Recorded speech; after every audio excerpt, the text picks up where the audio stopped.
ప్రభునందు ప్రియులారా, ప్రభువైన యేసుక్రీస్తు వారి ప్రశస్తమైన నామములో మీకు శుభములు తెలియజేస్తున్నాను.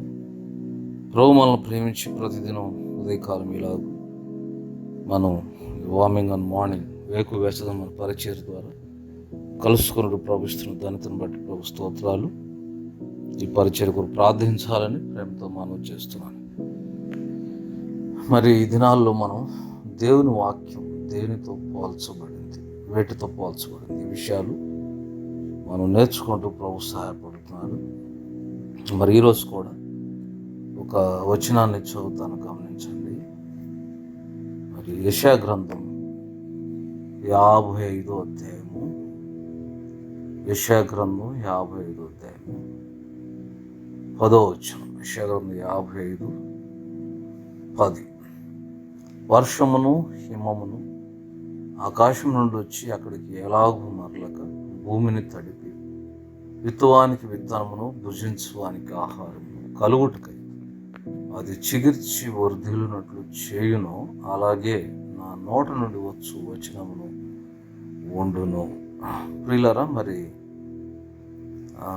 ఈ వచనములో రెండు విషయాలకు దేవుని వాక్యం పోల్చబడింది. ఒకటి వర్షము, రెండోది హిమము. నిన్నటి దినాన వర్షాన్ని చూసాం, ఈరోజు హిమము అంటే మంచు.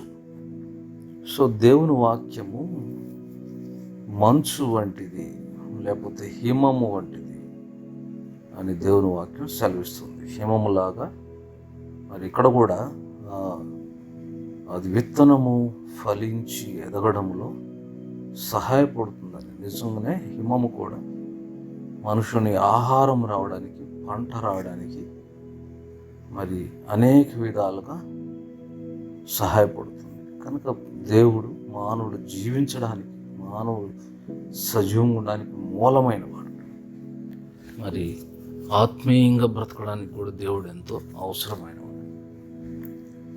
కాబట్టి అందుకే దేవుని వాక్యం ప్రధానంగా, దేవుని వాక్యం మరి మంచు వంటిది. అందుకే మంచు తెల్లనిది అని, మంచు వల్ల తెల్లగా పరిశుద్ధపరుస్తానంటాడు. యెషయా గ్రంథం 1:18 యెహోవా ఈ మాట సెలవిచ్చినట్టు, రండి మన వివాదం తీర్చుకుందాము. మీ పాపములు రక్తము వలె ఎర్రనవైనను అవి హిమము వలె తెల్లబడు. చూసారా, పరిశుద్ధ సూచనగా మాట్లాడుతున్నాడు. సో అందుకే దేవుని వాక్యం పరిశుద్ధమైంది. అండ్ మనిషిని పరిశుద్ధపరిచేది కూడా దేవుని వాక్యమే. కాబట్టి అందుకే నువ్వు హిమముతో కడుక్కొను అని కూడా అంటాడు. కాబట్టి అది పరిశుద్ధమే, తెలుపు పరిశుద్ధతకు సూచన. అందుకే 51 కీర్తనలో కూడా దావీదు తన ఒప్పుకోలు ప్రార్థనలు అంటాడు. 51 కీర్తన 7వ వచనం, నేను పవిత్రునగునట్లు హిస్సోపుతో నా పాపం పరిహరింపుము. ఇక్కడ చూడండి, హిమము కంటే నేను తెల్లగానున్నట్లు నీవు నన్ను కడుగుము. చూసారా, హిమము కంటే నేను తెల్లగానున్నట్లు నన్ను కడుగు. కాబట్టి హిమము పరిశుద్ధత, తెల్లగా ఉంటుంది. యోబు గ్రంథంలో అసలు యోబు అంటాడు, హిమంతో నేను కడుగుంటాడు. యోబు గ్రంథం 9వ అధ్యాయం నేను హిమముతో నన్ను కడుగుకొని సబ్బుతో నా చేతులు కడుక్కున్న ఆధ్యాత్మికంగా నేను పరిశుద్ధపరచబడ్డాను, భౌతికంగా శుద్ధి చేస్తాయి అనే ఉద్దేశంలో మాట్లాడతాడు. కాబట్టి కడుగుకొనుటకు పనికి వచ్చేది సబ్బు, హిమముగా మాట్లాడుతున్నాడు. అట్లనే అందుకే దేవుని వాక్యం కూడా మనల్ని పరిశుద్ధపరుస్తుంది, కడుగుతుంది, శుద్ధి చేస్తుంది. మరి దేవునితో సహవాసంలో తీసుకెళ్తుంది. దేవుని వాక్యాన్ని ఎంత ప్రేమిస్తుంటామో అంతగా దేవుని సహవాసాన్ని మనం అనుభవించవచ్చు. అందుకే ఆయన వస్త్రం హిమము వంటి వస్త్రం అని అంటాడు.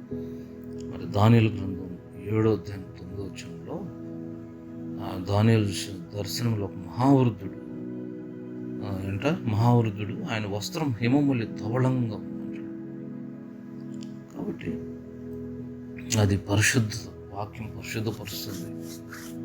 అంతేకాదు, మరి హోషేయ గ్రంథంలో ఆయన ప్రాముఖ్యంగా ఏమంటాడంటే, చెట్టునకు మంచు ఉన్నట్లు నేను మరి ఇశ్రాయేలు గురించి మాట్లాడుతూ నేను అతను ఉంటాను అని అంటాడు. కాబట్టి ఆ మాట కూడా చూద్దాం.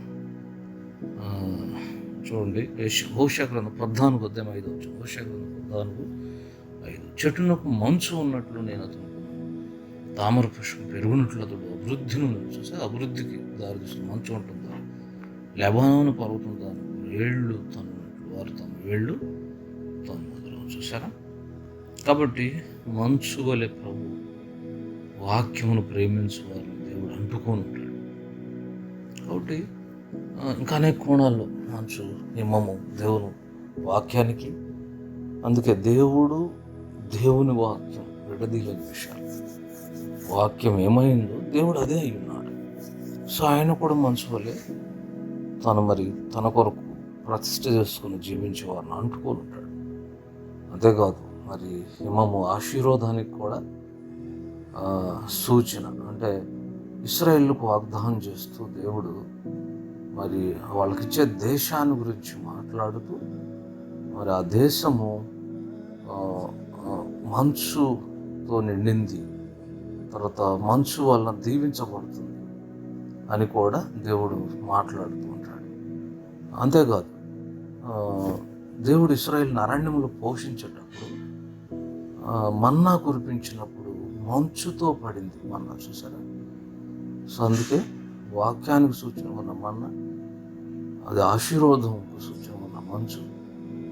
కాబట్టి అలాగూ మంచు దీవెనకు కూడా వాక్యం సమృద్ధిగా అనుగ్రహించబడడానికి ఆశీర్వాదానికి సూచన.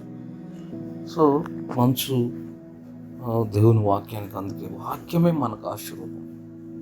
వాక్యము వలన ఎన్నో విషయాలు, మరి ఎలాగో విత్తనము పండి అభివృద్ధి చెందుతుందో, మంచు వలన దేశం క్షేమంగా ఎలా ఉంటుందో, మనుషుడు ఎలా జీవించడానికి ఉపయోగకరంగా ఉందో, దేవుని వాక్యం కూడా మన జీవితంలో ఆధ్యాత్మికంగా మనం సజీవంగా ఉండడానికి, మనం బ్రతకడానికి, మనం జీవించడానికి, మనం బలపరచబడడానికి, మనం ఎదగడానికి అన్నిటికీ అవసరం దేవుని వాక్యం. అందుకే అత్యధికంగా దేవుని వాక్యాన్ని ప్రేమిస్తే పోషకాలు చెప్పినట్లు దేవుడు కూడా చెట్టుకు మంచున్నట్లు ఆయన కూడా మనల్ని విడవకుండా ఈ మంచు వంటి వాక్యాన్ని ప్రేమిస్తున్నాం కనుక ప్రభు మనల్ని మంచు వల్ల విడవకుండా మనతో ఉంటాడు.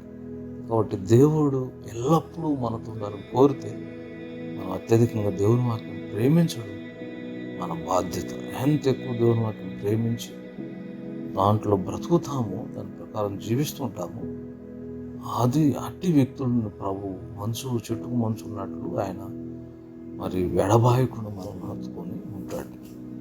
అలాంటి దేవునితో సన్నిహితమైన సంబంధం దేవుని వాక్యాన్ని ప్రేమించడం ద్వారా మనం కలిగి ఉందాం కాక ప్రార్థన చేస్తాం. ప్రేమలో తండ్రి స్తోత్రాలు, ఈ మాటలకి వందనాలు. కనికరించు వినని బిడ్డల హృదయాలు లోతైన కారించి మీ వాక్యాన్ని మంచు వంటి మీ వాక్యాన్ని ప్రేమించి మీతో ఎక్కువైన సంబంధ సహవాసన కలిగి ఉంటుంది కృప చూపించమని దినమంతరులు నడిపించవలసిన కోరిక యేసుక్రీస్తు ఘనమైన ప్రార్థించి అడిగి వేడుకొనిస్తున్నాం తండ్రి.